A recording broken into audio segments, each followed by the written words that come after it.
Welcome to the weekend. Phil Lindemann with your news from Avalanche Physical Therapy on Krystal 93.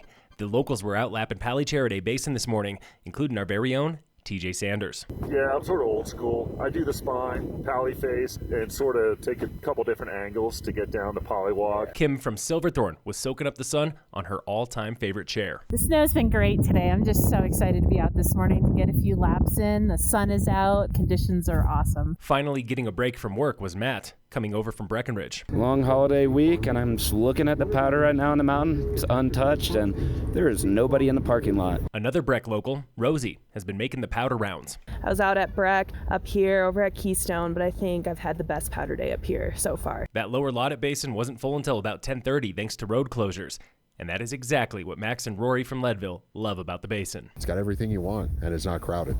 The vibe, the people are great. Loveland Pass remains closed as of now. Further north, Rabbit Ears Pass is also closed, maybe through Sunday.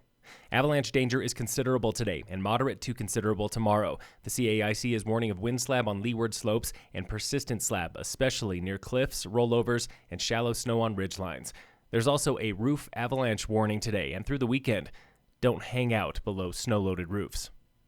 A new COVID vaccine clinic is open today and every weekday in Frisco at the hospital for boosters and first doses. Health Director Amy Wineland. Even people who have prior infection with COVID are not immune to Omicron. The clinic is open Monday through Friday, 9:30 a.m. to 5 p.m. at the medical office building. Kids 12 to 18 can now get boosters. Sign up through the county website. A grocery store workers' strike is looming at more than 85 King Superstores on the Front Range. Multiple agencies report more than 8,400 employees will walk off the job this Sunday if they cannot reach an agreement with the company. They are fighting for better pay. This strike will not affect City Market in Dillon and Breckenridge. Denver Water is spending $2.6 billion over the next decade on capital improvements statewide. The biggest chunk of cash goes to replacing old water lines, more than 64,000 of them, mostly on the Front Range. Some are still made of lead. That capital spend does not include work on Dillon Reservoir. Most of the remainder is going to Front Range reservoirs and conservation projects in Summit, Grand, and elsewhere. In sports, the Nuggets play the Kings tonight at 7. Tomorrow, Saturday, the Broncos face the Chiefs at 2:30 on ESPN.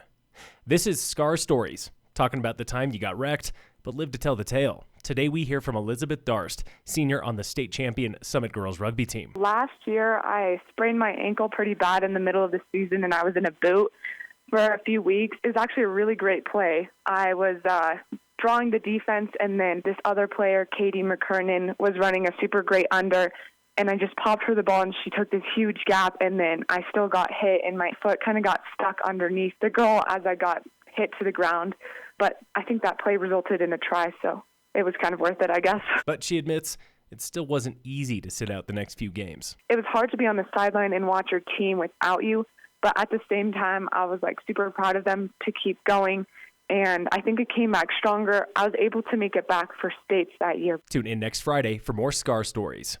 And in local sports, Tigers hockey plays Glenwood Springs at home tonight. The girls' dive team is down in Thornton. Tomorrow, hockey is back at home for Mullen. Girls' diving and swimming are in Thornton. Girls' basketball is at Berthoud High, and wrestling is in Gunnison. This Sunday, the Breckenridge Vipers host the New York Fire Department. Puck drop is 6:45 at the Ice Arena in Breck. Phil Lindemann with your news from Avalanche Physical Therapy on Krystal 93.